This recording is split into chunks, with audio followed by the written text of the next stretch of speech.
하나님 말씀은 에베소서 4장 13절입니다. 에베소서 4장 13절 말씀 한 목소리로 같이 읽도록 하겠습니다. 시작. 우리가 다 하나님의 아들을 믿는 것 같이 아는 일에 하나가 되어 온전한 사람을 이루고 그리스도의 장성한 분량이 충만한 데까지 이르리니. 아멘. 주님의 평안이 여러분 모두에게 임하시기를 간절히 축원합니다. 한 주간 평안하셨죠?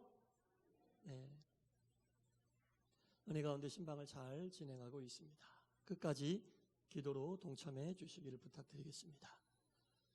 우리가 살고 있는 세상이 여러분 혹시라도 선한 의지가 없어 보이지는 않는지, 은혜롭고 새로운 삶으로 인도하는 그 손길이 없는 것처럼 느껴지지는 않는지, 사람과 사람과의 관계가 인격적인 관계가 아니라 기계적으로 돌아가는 그런 관계로 느껴지지는 않는지. 왜냐하면 세상이 너무 악하기 때문에 이런 것들이 없는 것처럼 느껴질 수가 있다는 겁니다. 무감각하고 무반응, 공허한 이런 것만이 세상에 가득 차 있는 것처럼 느낀다고 해도 전혀 부족하지 않을 만큼 악한 세상 속에 우리가 살고 있는 것 같습니다. 여러분, 그러나 분명한 것은 우리가 살고 있는 이 세상에는 하나님께서 만드신 삶의 질서가 있음을 믿으시기 바랍니다.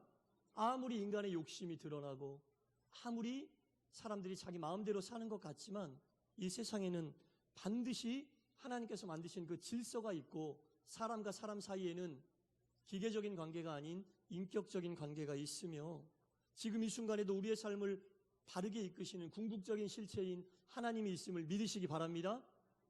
어떠한 상황 속에서도 하나님은 계시고 하나님은 우리를 바르게 인도하고 계신다는 이 사실을 잊지 말아야 할 것 같습니다.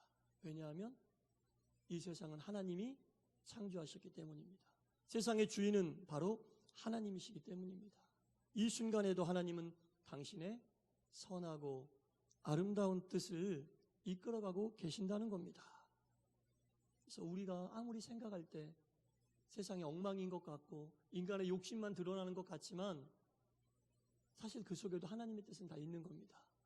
그러니까 우리가 우리의 생각으로 하나님의 뜻을 가두어 버릴 수 없다라는 겁니다. 우리가 하나님의 뜻을 받아들이고 우리 뜻이 그분 안에 있음을 알아야 한다라는 겁니다. 많은 사람들이 좋아하는 찬송 620장, 여기에 모인 우리 찬송 다 아실 겁니다. 이 찬송은 낸시 프라이스라고 하는 미국의 고등학교 선생님이 작사한 시예요. 학생들에게 신앙을 잘 가르치기 위하여 만든 시입니다. 그리고 동료 교사였던 돈 비식이라는 분한테 작곡을 좀 해줘라. 그래서 나온 곡이 여기에 모인 우리입니다. 그 찬송 2절에 보면 이런 부분이 있잖아요. 주님이 뜻하신 일 헤아리기 어렵더라도 언제나 주 뜻 안에 뭐가 있음을 믿노라? 모르세요?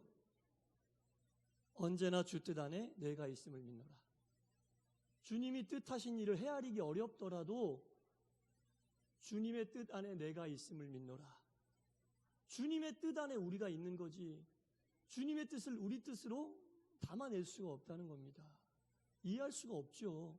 헤아릴 수도 없습니다. 그러나 주님의 뜻은 반드시 있고 우리가 그분의 뜻 안에 있음을 알아야 한다는 겁니다. 그리고 3절에 보면 이런 가사도 있습니다. 주께서 뜻하신 바 누구를 통해 펼치신다? 우리를 통해 펼치신다. 우리가 주님 안에 있음을 알면 주님이 당신의 뜻을 우리를 통해 펼치신다. 예, 세상은 그렇게 돌아가는 거예요. 주님의 뜻을 헤아리기 어렵더라도 주님의 뜻은 있는 것이고 우리의 뜻이 그분 안에 있음을 알면 주님은 그분의 뜻을 우리를 통해 펼치신다. 이게 이 세상에 돌아가고 있는 원리고 이치다라는 겁니다. 사랑하는 성도 여러분, 하나님의 뜻을 우리의 뜻에 묶어내지 마시기 바랍니다. 하나님의 뜻을 우리가 묶을 수가 없습니다. 우리가 그분 안에 있음을 알아야 합니다. 우리가 그분 안에 속해 있음을 알아야 합니다. 우리는 매일매일 그분을 통해 이것을 믿고 나갈 때 생명을 공급받는 거예요. 그분이 비춰주시는 빛이 우리의 삶의 여정에 등불이 된다라는 겁니다. 이것을 고백할 때만이 가능한 일이다라는 겁니다.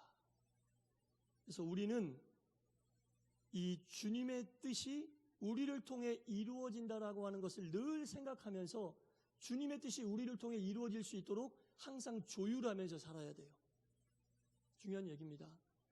주님의 뜻이 우리를 통해 드러날 수 있도록 항상 우리를 조율하면서 살아야 되는 거예요.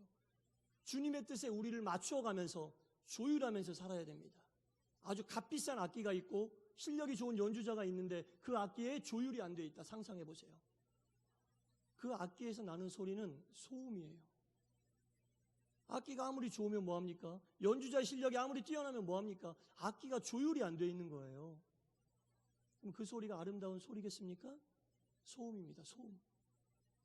아무리 많이 배우고 아무리 높은 위치에 있고 아무리 가진 것이 많아도 주님의 뜻에 우리가 조율하려고 사는 삶이 아니라면 하나님이 보시기에 성숙한 인격도 아니고 성숙한 신앙도 아니라는 겁니다. 부족하고 가진 것이 없고 약하지만 주님의 뜻에 내 뜻을 맞추고 그분의 뜻에 우리를 조율하려고 사는 삶을 사는 사람이 주님 보시기에 성숙한 인격을 가진 자고 성숙한 믿음을 가진 자다라는 겁니다. 주님의 뜻은 이 시간에도 있고 우리는 그분의 뜻 안에 들어가야 하고 그럴 때 주님이 우리에게 당신의 선한 뜻을 우리를 통해 펼치시기를 주저하지 않음을 믿으시기 바랍니다. 그겁니다. 네. 오늘 본문 에베소서 4장 13절 말씀의 핵심은 성숙입니다. 오늘 말씀 본문을 보면 우리가 다 하나님의 아들을 믿는 것과 아는 일에 하나가 되어 온전한 사람을 이루어 여기서 온전한 사람은 성숙한 사람 사람들이 볼 때 성숙한 사람이 아니라 하나님 보시기에 성숙한 인격을 가지고 하나님이 보시기에 성숙한 믿음을 가진 자를 이야기하는 겁니다. 하나님 보시기에 온전한 사람 성숙한 인격과 성숙한 신앙을 가진 사람이다라는 겁니다.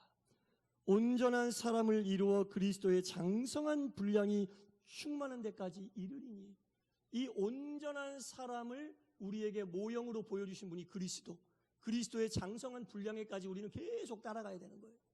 네.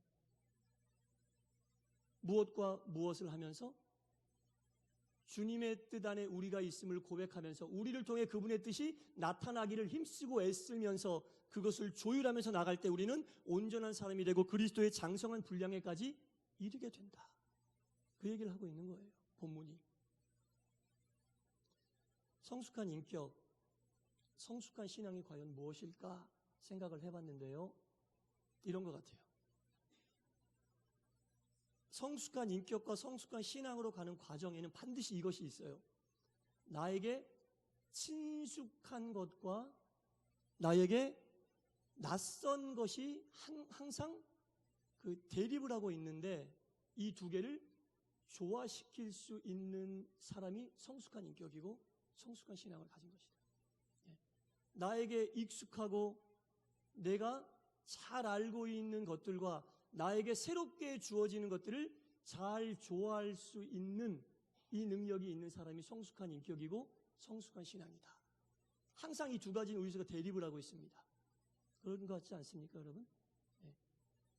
익숙한 것이 뭡니까? 내가 이미 알고 있는 것, 내가 이미 깨닫고 있는 것, 내가 이미 소유하고 있는 내 손 안에 들어있는 것과 항상 나에게 다가오는 새로운 것들, 내가 아직 모르고 내가 아직 깨닫지 못하고 아직 내 손에 들어와 있지 않은 것들, 이 두 가지가 항상 내 속에서 대립을 하고 있는데 이것을 잘 조화할 수 있는 사람이 성숙한 인격이고 이것을 잘 조화할 수 있는 사람이 성숙한 믿음이에요. 신앙에 있어서도요, 여러분, 내가 알고 있는 신앙이 다가 아니잖아요. 내가 깨달은 신앙이 다가 아니잖아요. 내가 체험한 신앙이 다가 아니잖아요. 하나님과 예수님은 그렇게 천편일률적인 분이 아니십니다. 각 사람의 상황과 환경과 처지와 여건에 따라 역사하시는데 내가 체험하지 못해서 내가 익숙하지 못해서 다른 사람들에게 다가오는 신앙과 믿음을 배척할 필요도 없고 오히려 그것을 받아들여 그런 하나님도 있다는 것을 좋아할 수 있고 조율할 수 있는 사람이 성숙한 신앙인입니다. 인격도 마찬가지입니다. 네, 인격도 마찬가지다라는 겁니다. 그런데 문제는 이 낯선 것들, 이 낯선 것들이 우리에게 다가올 때 우리가 기대하고 있는 모습으로 다가오지 않는다는 거죠. 예. 전혀 예측하지 못하고 상상할 수 없는 모습으로 우리에게 다가온다라는 겁니다. 그럼에도 불구하고 그것이 우리의 신앙에 유익하다면 하나님은 항상 그것을 우리에게 계속 보내세요. 예. 그것이 우리의 인격에 유익하고 우리의 신앙에 유익하다면 하나님은 그것을 계속 낯선 모습으로 우리에게 보내신다는 거예요. 우리가 이미 가지고 있는 것과 그것을 빨리 조화하고 조율하라고 계속 보내세요. 왜? 우리에게 유익하니까. 그것을 우리가 받아들이는데 힘들지라도 이미 우리가 가지고 있는 것을 가지고 잘 조율하라고, 잘 조화를 이루라고 계속 보내세요. 결국은 우리에게 그게 유익을 줄 거니까. 경험해보지 않았다고 해서 너 경험해보지 않았구나, 내가 이거 너에게 안 줄게, 이러지 않으십니다. 아이가 아파서 기침을 하고 있는데 우리 아이가 한 번도 먹어보지 않은 약이라고 해서 그 약 안 먹일 엄마가 어디 있습니까? 약을 먹어야 기침이 그칠 거 아니에요, 여러분.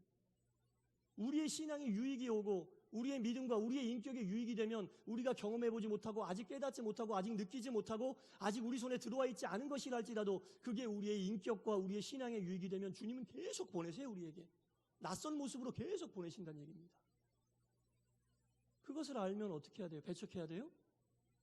우리가 가지고 있는 것을 가지고 그것을 잘 조율하고 조화 있게 해야 돼요.